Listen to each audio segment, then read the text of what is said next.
Guys, in a week or so, we will be gifted with the Kenobi series on Disney Plus. Now, for a lot of people, this is cause for celebration. A lot of people are really looking forward to this, and far be it from me to rain on that parade. I myself, I'm kind of skeptical about this just because of the way Disney has handled the Star Wars property in the last few years. They have shown no commitment to the canon that's come before, and they've shown no commitment to the existing fans that have been here for decades. They're all about attracting new fans and sprinkling in some of their political leanings as well. So that in itself is not a deal breaker for me as much as it's just not engaging to me. It's just not entertaining to me. And that's not something that I can just ignore just because I'm watching some Star Wars and it's loud and it's colorful. It takes a lot more than that for me. So we got this Kenobi thing that's coming up. And of course, this has been a cause for a lot of debate back and forth, about whether or not Obi-Wan Kenobi and Darth Vader should in fact meet up again in battle, because Kathleen Kennedy has trumpeted that this is going to be the rematch of the century. And news reports since then have pointed to the possibility that Obi-Wan Kenobi and Darth Vader will not have one but two battles in this series. Okay, so everyone is wondering, like, how can this be? And one of the things that the hardcore scholar Star Wars fans have been holding on to has been a simple line of dialogue where Darth Vader says something to the effect of, "When the last we met, I was a learner, but now I'm the master," or something to that regard. Okay, so what they're saying, or the implication that we've always believed, including myself, is that Obi-Wan Kenobi and Darth Vader did not fight or even face each other since that fateful battle on Mustafar. You know what I mean? When uh, Obi-Wan had the high ground and carved him up like a turkey on Thanksgiving. You know what I mean? Would you like the white meat or the dark? Both? Okay, slice, slice. And that's the way it went. So we always were under the assumption that these two had never had a fateful battle since then. Okay, so in this series, where are they coming from now with this so-called rematch of the century? Well, I actually opined about this years ago, where I said, with the idea that they would have a rematch, that there was another line in there. If you want to hold on to lines, I said they can do you one better. They can bring out the line where I think it's who was it? I think Obi-Wan said something to the effect of, "I once thought that I could change him too, but now he's more machine than man." I brought this up on many a stream, and I've talked about this. You know what I mean? Obi-Wan once thought as you do. All right, so that's also there. It's there.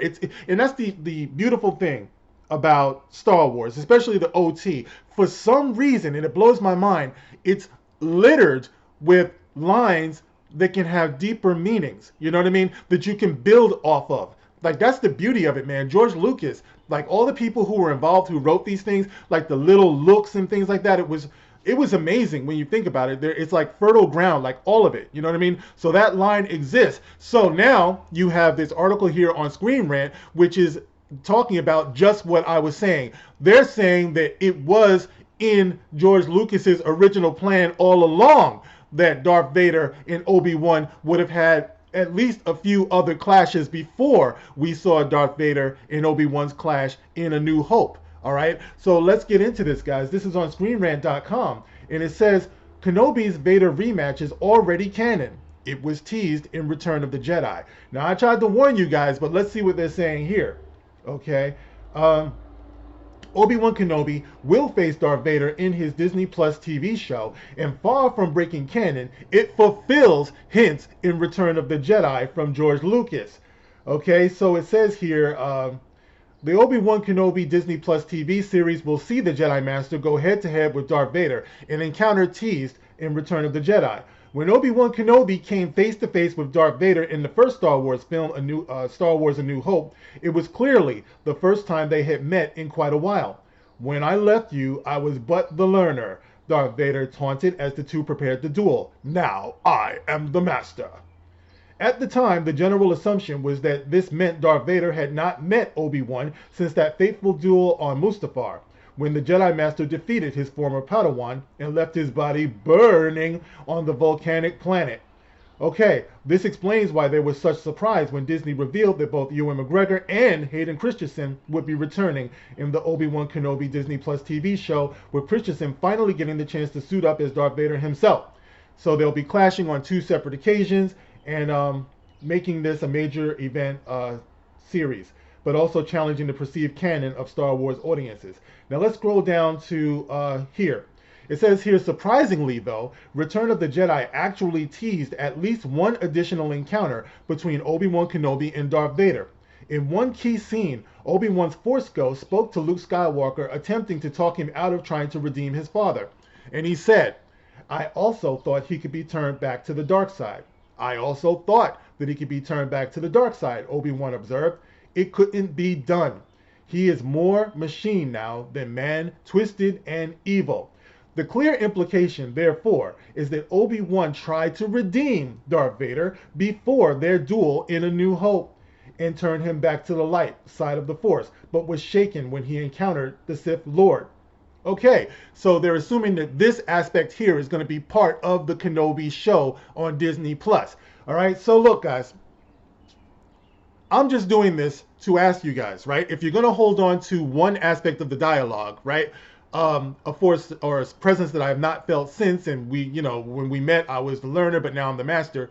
Well, there's another line of dialogue here that's going to challenge that, and I knew that they were going to hold on to that. I knew it. I knew they were. So there it is. Okay, they're bringing up the fact that he said he tried to turn him back. He believed he could be turned back. All right. So once again, the fertile ground that is the dialogue and the OT is being used here. The question is, will we accept that in favor of the other line of dialogue? I find it to be interesting, all right? So it can be done. I'm not going to sit here and say that you can't build off of that line and you can't read that assumption into that line. You absolutely can. My question always comes in with Disney Star Wars, with Disney Lucasfilm Star Wars. How committed are you to actually making this an entertaining, interesting, and plausible story within the canon of Star Wars? That's my only question. Can it be done? With me, they've gotten a vote of no confidence.